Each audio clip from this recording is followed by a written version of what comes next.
Hello guys, good morning. Welcome to my new blog.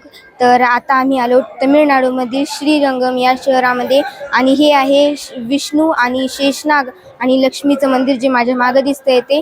आणि आधी आम्ही आल्याबरोबर इथे गरुडा देवीचे दर्शन करून आलो आणि गरुडा देवीचं मंदिर इथून मागे आहे. तर इथेच एक मोठं गार्डन पण आहे. तर आता आम्ही तिथे जाणार आहोत आणि तिथला पण व्ह्यू तुम्हाला दाखवते. हे बघा, इथून पुढे गार्डनला जाण्याचा रस्ता आहे. बघा इथं बोर्डवर आहे सकल अथर्वार सनाथी. बघा इथं नारळाची किती मोठी झाडे आहेत आणि आता इथून पुढे आहे गार्डन.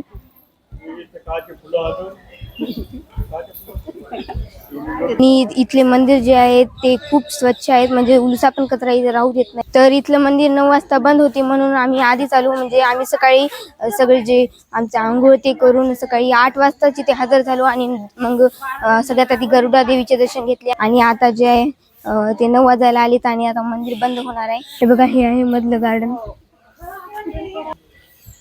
आणि इथे नारळाची खूप मोठी मोठी झाडे आहेत. आणि बघा इथं किती पक्षी बसले, तर कबूतर होतं काही. आणि हे आहे आमचा ग्रुप पुढे. तर हे सगळे आता आमच्या गाडीमधले माणसं आहेत, आमचा सर्व ग्रुप. हे बघा, हे जे ग्रुप आहे ते आमच्या भाटेगावचे सर्व माणसे आहेत तिथं. आणि दुसऱ्या गावचे पण ग्रुप जे आहेत, म्हणजे गावागावाचे ग्रुप केलेत असे आणि ते पुढे गेलेत आणि आता आम्ही मागे आहोत. हे बघा, हे आहे गार्डनच्या मधला वे आणि इथे खूप फुलाची झाडे आहेत. हे बघा किती मोठं गार्डन आहे, फुलाची झाडे आणि नारळाचे पण खूप झाडे आहेत. बघा गार्डनचा गेट. तर गाईज, आम्हाला मोराचा आवाज येऊ लागला आणि आम्ही मोर बघू लागलो आणि आम्हाला आता मोर दिसलीत आणि त्यांच्या जवळून तुम्हाला दाखवतो. ते आता गेट जे आहे गार्डनचा त्याच्यावरही आले. तर आता आम्ही आवाज करत नाही आणि हळूच तुम्हाला पण दाखवते.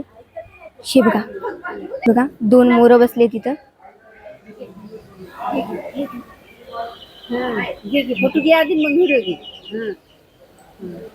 मग जवळ जाऊन पाहते जरा, मात्र मध्ये जाते आता ते.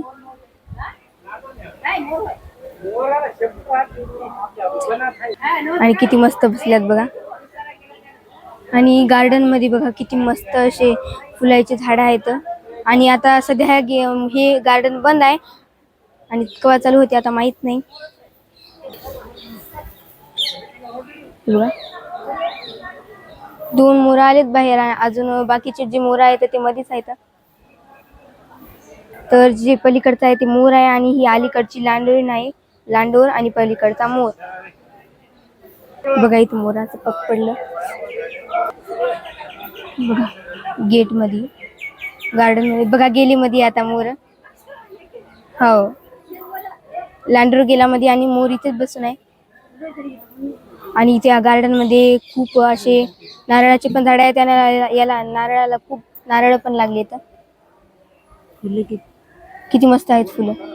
दुसरा पण गेला तिकडे. तर गाईच, काल नागपंचमी होती आणि आज शिरवाळ आहे म्हणून सगळ्या बाया आता शिरवाळाची गाणी म्हणायला आता. तर इथे श्री विष्णू नारायण यांच्या मंदिराच्या पुढेच एक गाय माता आहे. तर मी तर गायीचे दर्शन घेतले आणि आता आई पण गायीचे दर्शन घ्यायली. आणि तिकडे बघा बाया मस्त फुगडी खेळायला आता. आणि इथं पण बघा मस्त बाया फुगडी खेळायला आता. तर इथून पुढे आता गरुडा देवी आणि श्री विष्णुनारायण यांच्या मंदिराकडे जाण्याचा रस्ता आहे. आणि आता आम्ही नेमकेच गार्डन मधून आलोत आणि श्री विष्णुनारायण यांचे दर्शन करायचे आहे आता आम्हाला. तर हे आहे मंदिराचा गेट आणि इथून मध्ये आल्यानंतर पण पुढे एक गेट आहे. हे बघा, हे आहे ते gate. A few moments later. आम्ही इथून आहोत आणि आता लक्ष्मीनारायण या मंदिराकडे जाण्यासाठी निघालोत आणि बघा इथे किती गर्दी आहे.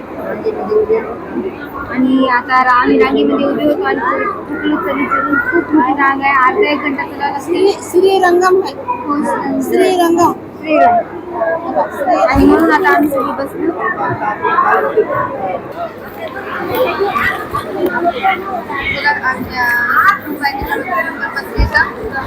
आणि आमच्या ग्रुपमध्ये काही माणसं मागेच राहिले तर आणखी आता यायली. तर काही आता आम्ही आलो तिथं, म्हणजे कटलेरी वणी आहे तर बोते घ्यायचे. तर आता आम्ही इथून घेतले 4 तर आता आम्ही असे 4 भोग घेतले तर हे बघा याच्यामध्ये टाकले तर गाईज आता आम्ही श्री विष्णू नारायण यांचे दर्शन करून गाडीमध्ये बसलो आणि त्यांचे दर्शन करण्यासाठी आम्ही 9:30ला रांगेमध्ये लागलो होतो आणि जवळपास 11:30च्या सुमारास म्हणजे 11:30च्या जवळजवळ आमचे दर्शन झाले.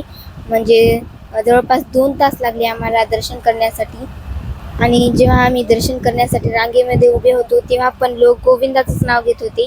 म्हणजे आम्ही आंध्राहून तमिळनाडूमध्ये आलो तरी पण आता लोक गोविंदाचं नाव घ्यायले. त्या मंदिरात मोबाईल अलाउड नव्हता त्यामुळे तिथली शूटिंग काही घेतली नाही. मात्र बाहेरची जेवढी होईल तेवढी शूटिंग मी घेतली आणि तुम्हाला दाखवली.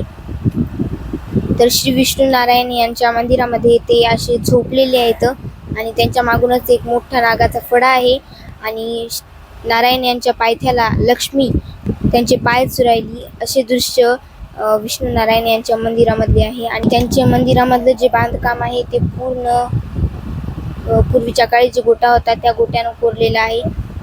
त्यांच्या मंदिरामधून बाहेर पडल्यावर म्हणजे त्यांच्या मंदिरातून बाहेर आल्यावर एक मोठी सोन्याची घंटी आहे आणि श्री विष्णू नारायण यांच्या मंदिराचा जे वरचा भाग आहे म्हणजे वरचा कळस तर ते पण पूर्ण सोन्याने बनलेला आहे.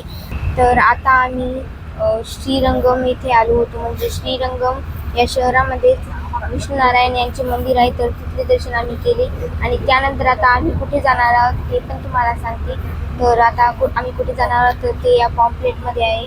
म्हणजे आम्ही कोणत्या राज्यात जाणार आहोत तर त्या राज्यातली कोणकोणती देवं करणार आहोत तर ते संपूर्ण या पॉम्पलेटमध्ये आहे. तर तुम्हाला आता दाखवते की आम्ही आता इथून कुठे जाणार आहोत.